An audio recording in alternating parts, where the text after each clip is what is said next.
ಬಾಲ್ಯ ವಿವಾಹ ಮುಕ್ತ ಭಾರತ ಕುರಿತು ಕಾನೂನು ಅರಿವು ಈ ವಿಷಯದ ಕುರಿತು ಜಾಗೃತಿ ಅಭಿಯಾನದ ಕಾರ್ಯಕ್ರಮವನ್ನು ಹೈಕೋರ್ಟ್ ಮುಖ್ಯ ನ್ಯಾಯಮೂರ್ತಿ ಸನ್ಮಾನ್ಯ ಶ್ರೀ ವಿಭು ಬಕ್ರೂರವರು ಉದ್ಘಾಟಿಸಿದರು. ನ್ಯಾಯಮೂರ್ತಿಗಳಾದ ಶ್ರೀಮತಿ ಅನು ಶಿವರಾಮ್, ಸಂಜೀವ್ ಕುಮಾರ್ ಹಂಚಾಟೆ, ಜಿಲ್ಲಾ ನ್ಯಾಯಾಧೀಶ ಎನ್.ವಿ. ವಿಜಯ್, ಕೆ.ಎಸ್. ಭರತ್ಕುಮಾರ್, ಶಶಿಧರ್ ಶೆಟ್ಟಿ, ಜಿಲ್ಲಾಧಿಕಾರಿ ಸಂಗಪ್ಪ, ಜಿಲ್ಲಾ ಪಂಚಾಯತ್ ಮುಖ್ಯ ಕಾರ್ಯನಿರ್ವಾಹಕ ಅಧಿಕಾರಿ ಶಶಿಧರ್ ಕುರೇರ್, ಎಸ್ಪಿ ಸಿದ್ಧಾರ್ಥ್ ಗೋಯಲ್, ಅವಳಿ ತಾಲೂಕಿನ ನ್ಯಾಯಾಧೀಶರ, ತಹಶೀಲ್ದಾರರು, ಜಿಲ್ಲಾ ಮಟ್ಟದ ಅಧಿಕಾರಿಗಳು ಪಾಲ್ಗೊಂಡಿದ್ದರು. ವಿವಿಧ ಇಲಾಖೆ ಸಂಘ ಸಂಸ್ಥೆಗಳಿಂದ 15ಕ್ಕೂ ಹೆಚ್ಚು ಜಾಗೃತಿ ಮೂಡಿಸುವ ಮಳಿಗೆಗಳನ್ನು ಹಾಕಲಾಗಿತ್ತು. ಬೃಹತ್ ಆರೋಗ್ಯ ಶಿಬಿರ ಯಶಸ್ವಿಯಾಗಿ ನಡೆಯಿತು. KBN news, Ilkal.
ಬೆಳಗ್ಗೆಯಿಂದ ರಾತ್ರಿ ಕರ್ಕೊಂಡೋಗಿ ತೋರಿಸ್ಕೊಂಬ ಕಲರ್ ಅದಾವ ಅಂತೇಳಿ ಈಗ ತೊಗೊಂಬಿಡು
ಮೆಗಾ ಆರೋಗ್ಯ ಶಿಬಿರದ ಬಾಲ್ಯ ವಿವಾಹ ಮುಕ್ತ ಭಾರತ ಎಂಬ ಕ್ರಮಕ್ಕೆ ಸೇರಿರುವ ಪ್ರತಿಯೊಬ್ಬರಿಗೂ ನನ್ನ ಹೃತ್ಪೂರ್ವಕ ಪ್ರಣಾಮಗಳು.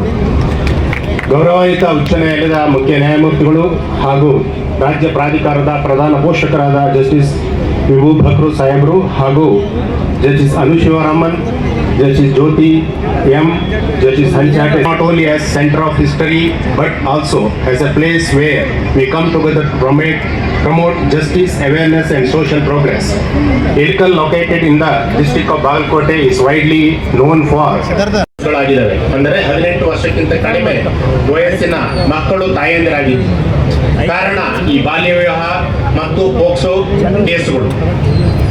ಇವತ್ತು ರಾಜ್ಯದಲ್ಲಿ ಸುಮಾರು 7,000ಕ್ಕೂ ಹೆಚ್ಚು ಪೋಕ್ಸೋ ಕೇಸುಗಳಿದ್ದಾವೆ. ಇದರ ಬಗ್ಗೆ ನಾವು ಪೇರೆಂಟ್ಸ್ಗಳು, ಸಮಾಜದ ಎಲ್ಲ ಅಧಿಕಾರಿ ವರ್ಗದವರು ಅವರಿಗೆ ಮಾಹಿತಿಯನ್ನು ಕೊಡಬೇಕು. ಎಲ್ಲ ಶಾಲಾ ಕಾಲೇಜುಗಳಲ್ಲಿ ಮಕ್ಕಳಿಗೆ ಈ ಬಗ್ಗೆ ಹೆಚ್ಚಿನ ಅರಿವನ್ನು ಮೂಡಿಸಬೇಕು. ಇದರಿಂದ ಸಣ್ಣ ಸಣ್ಣ ಪ್ರಾಯದ ಹುಡುಗರು ಇವತ್ತು ಜೈಲಿನಲ್ಲಿದ್ದಾರೆ. 19, 20, 21, 22 ವರ್ಷದ ಹುಡುಗರು ಜೈಲಿನಲ್ಲಿ ಬಂದಿಗಳಾಗಿ, ಕೈದಿಗಳಾಗಿದ್ದಾರೆ. ದಯವಿಟ್ಟು ಇದರ ಬಗ್ಗೆ ಪ್ರತಿಯೊಬ್ಬರಿಗೂ ಮಾಹಿತಿಯನ್ನು ಕೊಟ್ಟು ಇಂತಹ ಏನು ಚೈಲ್ಡ್ ಮ್ಯಾರೇಜ್ ಇದೆ ಅಥವಾ 18 ವರ್ಷದ ಒಳಗೆ ಯಾವುದೇ ಥರದ ಲೈಂಗಿಕ ದೌರ್ಜನ್ಯ ನಡೆಸಿದರೆ ಅದು ಅಪರಾಧ ಆಗುತ್ತೆ. ಅದು ತೀವ್ರ ಕಠಿಣ ಅಪರಾಧ ಆಗುತ್ತೆ ಮತ್ತು ಸುಲಭವಾಗಿ ಬೇಲ್ ಸಿಗೋದಿಲ್ಲ ಮತ್ತು ಪನಿಷ್ಮೆಂಟ್ 10 ವರ್ಷಕ್ಕಿಂತ 20 ವರ್ಷದವರೆಗಿದೆ. ಇದರ ಬಗ್ಗೆ ನಾವೆಲ್ಲರೂ ಮಾಹಿತಿಯನ್ನು ಜನರಿಗೆ ತಲುಪಿಸಬೇಕು, ನಿಮ್ಮೆಲ್ಲರ ಕರ್ತವ್ಯ. ಇನ್ನೊಂದು, ಈ ಕಡೆ ನಾನು ಕೇಳಿದ ಹಾಗೆ ಮಕ್ಕಳು ಶಾಲೆಯನ್ನ 3ನೇ ತರಗತಿ, 4ನೇ ತರಗತಿ ಅಥವಾ 5ನೇ ತರಗತಿ ಆದ ನಂತರ ಸ್ಕೂಲಿಗೆ ಹೋಗೋದು ಬಂದ್ ಮಾಡ್ತಾರೆ. ದಯವಿಟ್ಟು ಇದು ಮಕ್ಕಳ ರೈಟ್ ಟು ಎಜುಕೇಶನ್ ಆಕ್ಟ್.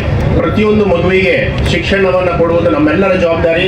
ಆದ್ರಿಂದ ಇದನ್ನ ಮಕ್ಕಳಿಗೆ ಆ ಹಕ್ಕನ್ನು ನಾವು ಕಸಿದುಕೊಳ್ಳಿಕ್ಕೆ ಬರೋದಿಲ್ಲ. ಸಣ್ಣ ಮಕ್ಕಳನ್ನ ಕೆಲಸಕ್ಕೆ ಕಳಿಸ್ಕೊಡೋದು, ಸಣ್ಣ ಮಕ್ಕಳಿಗೆ ಮದುವೆ ಮಾಡಿಸೋದು ಎಲ್ಲವೂ ಅಪರಾಧ ಆಗುತ್ತೆ. ಆ ಮಕ್ಕಳಿಗೆ ಅತ್ಯುತ್ತಮವಾದ ಶಿಕ್ಷಣವನ್ನು ಕೊಡಿಸುವಲ್ಲಿ ಶಿಕ್ಷಕರ ಪಾತ್ರ, ಪೋಷಕರ ಪಾತ್ರ ಮತ್ತು ಸಮಾಜದ ಜವಾಬ್ದಾರಿ ಇದೆ ಅಂತ ಹೇಳ್ತಾ, ಅದೇ ಥರ ನಾನು ಇಲ್ಲಿ ನೋಡಿದ ಹಾಗೆ ರಸ್ತೆ ಸುರಕ್ಷಾ ಏನು ಮಾಸಾಚರಣೆಯನ್ನು ನಾವು ಮಾಡಿದ್ದೀವಿ 1 ತಿಂಗಳು ಜನವರಿಯಲ್ಲಿ. ಹಲವಾರು ಕೇಸುಗಳು ನೀವು ನೋಡಿರಬಹುದು. ಕರ್ನಾಟಕದಲ್ಲಿ ಸುಮಾರು 1,60,000 ಆಕ್ಸಿಡೆಂಟ್ಗಳಾಗ್ತವೆ ಒಂದು ವರ್ಷದಲ್ಲಿ. ಅದರಲ್ಲಿ 11,000ಕ್ಕೂ ಹೆಚ್ಚು ಸಾವುಗಳಾಗ್ತವೆ. 50,000ಕ್ಕೂ ಹೆಚ್ಚು ಜನ ಅಂಗವೈಕಲ್ಯಕ್ಕೊಳಗಾಗ್ತಾರೆ ಆಕ್ಸಿಡೆಂಟ್ನಿಂದ. ನಾನು ನೋಡಿದ ಹಾಗೆ ಇಲ್ಲಿ ಸಮೀಪದಲ್ಲಿ ಬರ್ತಾ ದಾರಿನಲ್ಲಿ ನೋಡಿದೆ, ಸಣ್ಣ 13 ವರ್ಷದ 12 ವರ್ಷದ ಹುಡುಗರು ಬೈಕ್ ಓಡಿಸ್ತಾ ಇದ್ದಾರೆ, 3 ಟ್ರಿಬಲ್ ರೈಡ್ ಹೋಗ್ತಾ ಇದ್ದಾರೆ, ಹೆಲ್ಮೆಟ್ ಹಾಕೋದಿಲ್ಲ. ದಯವಿಟ್ಟು ಈ ಬಗ್ಗೆ ಪೋಷಕರು ನೀವು ಮಕ್ಕಳಿಗೆ ವಾಹನವನ್ನು ಕೊಡುವಾಗ ನೋಡಬೇಕು. 18 ವರ್ಷದ ಒಳಗಿನ ಮಕ್ಕಳು ರಸ್ತೆ ಮೇಲೆ ವಾಹನವನ್ನು ಓಡಿಸಬಾರ್ದು, ಅದು ಅಪರಾಧ.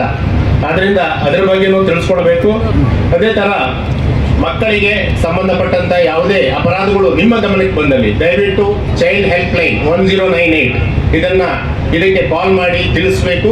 ಆ ಮಗುವಿನ ಹಕ್ಕನ್ನು ರಕ್ಷಣೆ ಮಾಡಲಿಕ್ಕೆ ಸಹಾಯ ಮಾಡಬೇಕು. ಅದೇ ತರ ಇವತ್ತು ಹಲವಾರು ಸ್ಟಾಲ್ಗಳನ್ನು ಹಾಕಿದ್ದೀವಿ. ಉದ್ದೇಶ ಸರ್ಕಾರದ ಹಲವಾರು ಇಲಾಖೆಯ ಬೇರೆ ಬೇರೆ ಇಲಾಖೆಯ ಯೋಜನೆಗಳಿದ್ದಾವೆ, ಒಳ್ಳೆ ಯೋಜನೆಗಳಿದ್ದಾವೆ. ಆದರೆ ಆ ಯೋಜನೆಗಳು ಜನರಿಗೆ ತಲುಪುವುದಿಲ್ಲ, ಯಾಕಂದ್ರೆ ಮಾಹಿತಿಯ ಕೊರತೆ. ಅದಕ್ಕೋಸ್ಕರ ಈ ಸ್ಟಾಲ್ಗಳನ್ನು ಹಾಕಿದ್ದೇವೆ. ಅಲ್ಲಿ ತಾವೆಲ್ಲರೂ ಈ ಸ್ಟೇಜ್ ಫಂಕ್ಷನ್ ಮುಗಿದ ನಂತರ ಎಲ್ಲ ಸ್ಟಾಲ್ಗಳಿಗೆ ಹೋಗಿ ಭೇಟಿ ಕೊಡಿ, ಅಲ್ಲಿಗೆ ಮಾಹಿತಿಯನ್ನು ತಿಳ್ಕೊಳ್ಳಿ.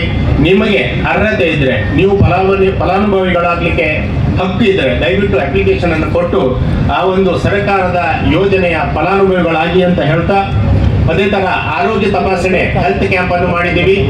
ಹೆಲ್ತ್ ಚೆಕಪ್ ಅನ್ನು ತಾವು ಇಲ್ಲಿ ಮಾಡಿಸ್ಕೊಳ್ಬೇಕು. ಆಮೇಲೆ ತಮಗೆಲ್ಲರಿಗೂ ಒಂದು ಮಾಹಿತಿ, ಕಾನೂನಿನ ಬಗ್ಗೆ ನಿಮ್ಗೆ ಏನಾದ್ರು ತೊಡಕು ಇದೆ, ಯಾಕಂದ್ರೆ ಮಹಿಳೆಯರು ಬಹಳ ಸಂಖ್ಯೆಯಲ್ಲಿ ಇದ್ದೀರಿ. ಮಹಿಳೆಯರಿಗೆ ಕಾನೂನಿನ ನೆರವು ಉಚಿತ ಆಗಿರುತ್ತೆ.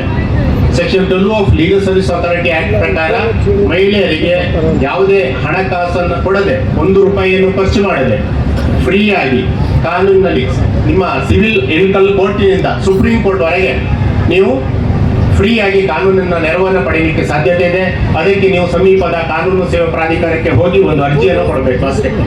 ಸೊ ಕಾನೂನಿನ ತೊಡಕು ಇದ್ದಲ್ಲಿ ನಮ್ಮ ಹೆಲ್ಪ್ ಲೈನ್ ಇದೆ, ನಾಸಾ ಹೆಲ್ಪ್ ಲೈನ್ 1510 15100 ಇದಕ್ಕೆ ಕಾಲ್ ಮಾಡಿ. ನಮ್ಮಲ್ಲಿ ವಕೀಲರು ಇದ್ದಾರೆ, ನಿಮಗೆ ಸೂಕ್ತವಾದ ಮಾಹಿತಿಯನ್ನು ಕೊಡ್ತಾರೆ. बाल विवाह से कभी नहीं आएगी। जैसे श्री शशिधर शेट्टी ने कहा अभी कि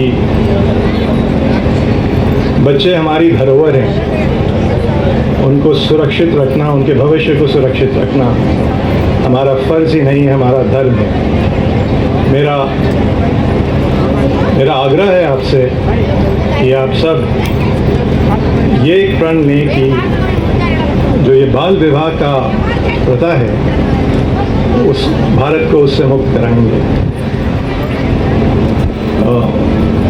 जस्टिस मेरे ब्रदर जस्टिस शेट्टी ने कहा कि बागलकोटे की एक और भी समस्या है, यहाँ पे जो किसान हैं उनको अपने ज़मीनों का मुआवजा अभी तक नहीं मिला है। आज सुबह हमने मीटिंग में पता किया था, कम से कम 3000 ऐसे केसेस हैं जिससे सरकार और यहाँ के प्रिंसिपल डिस्ट्रिक्ट जज और खालसा की उम्मीद है कि हम ये 3 या 4 महीने में कम से कम उन किसानों तक को मुआवजा पहुँचा सकते हैं। और मैं ये भी कहता हूँ कि हमने ये भी तय किया है आज सुबह कि इस इशू पे बागलकोटे की कुछ प्रायोरिटी से सबके सब जजेस और सबके सब न्यायालय इसको ज़रा प्रायोरिटी से लेंगे। ये जो संजीव पाल ने कहा था